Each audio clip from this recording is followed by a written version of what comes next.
Hello guys, welcome to my daily blog.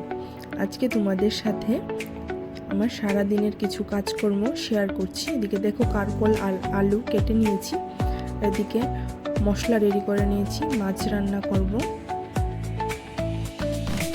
এখানে মাছের ডিমের বড়া বানাবো, তার জন্য এটাকেও রেডি করে নিয়েছি, মাছগুলিকেও নিয়ে নিয়েছি। এবার আমি কড়াইতে কারকোলগুলিকে ভেজে নেব, ভেজে তুলে রাখবো। অন্যদিকে আরেকটি কড়াইতে আমি মাছগুলিকেও ভেজে নেব।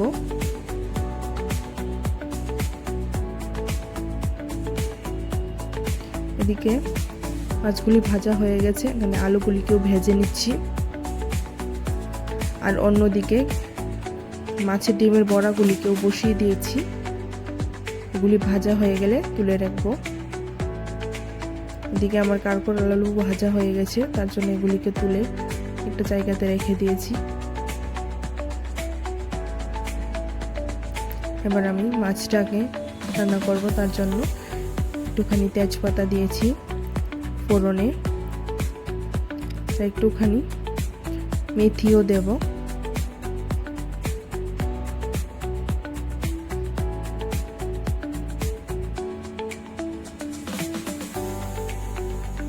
এগুলি ভাজা হয়ে গেছে, এবার মশলাটাকে দিয়ে দেব।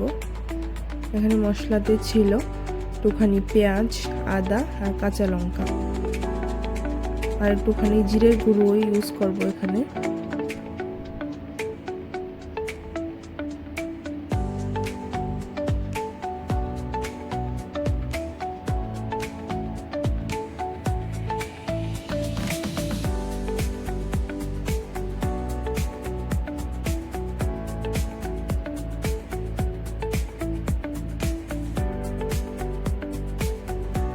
জিরের গুঁড়োটা দিয়ে দিয়েছি, এবার হলুদ গুঁড়ো দেব। মশলাটাকে কষানো হয়ে গেছে, এবার কারকোল আর আলুটা দিয়ে দেব, দিয়ে আর একটুখানি নাড়াচাড়া করে তারপর ঝোলটা দিয়ে দেব।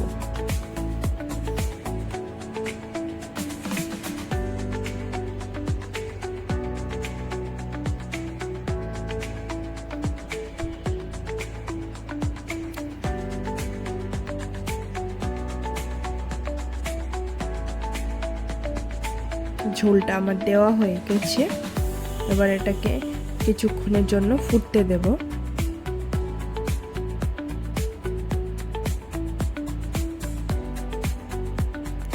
দেখো ঝোলটা ফুটে উঠেছে, এবার আস্তে আস্তে আমি মাছগুলিকে দিয়ে দেব। মাছগুলিকে দিয়ে আরও কিছুক্ষণ ফুটিয়ে নামিয়ে নিলেই আমার মাছের ঝোলের রেসিপিটা রেডি হয়ে যাবে। তোমরা এভাবে খেয়ে দেখতে পারো, বেশ ভালো লাগে খেতে।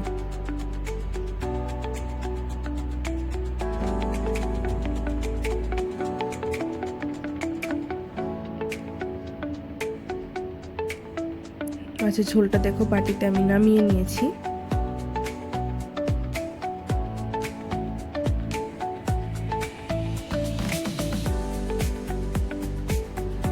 অন্যদিকে বড়াগুলিকে যে ভেজে তুলে রেখেছিলাম সেটাকেও একটু দেখিয়ে দিলাম।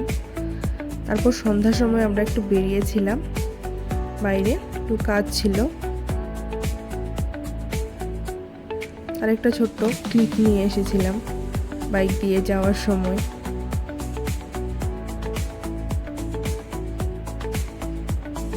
রাতের বেলার পরিবেশটা বেশ সুন্দর লাগে। তারপর আমরা ফেরার পথে কিছু স্ন্যাক্স আইটেম নিয়ে এসেছিলাম, নিয়ে এসে ঘরে চা করে সেগুলিকে সবাই মিলে খেয়ে নিলাম। আজকের জন্য এইটুকুই, টাটা।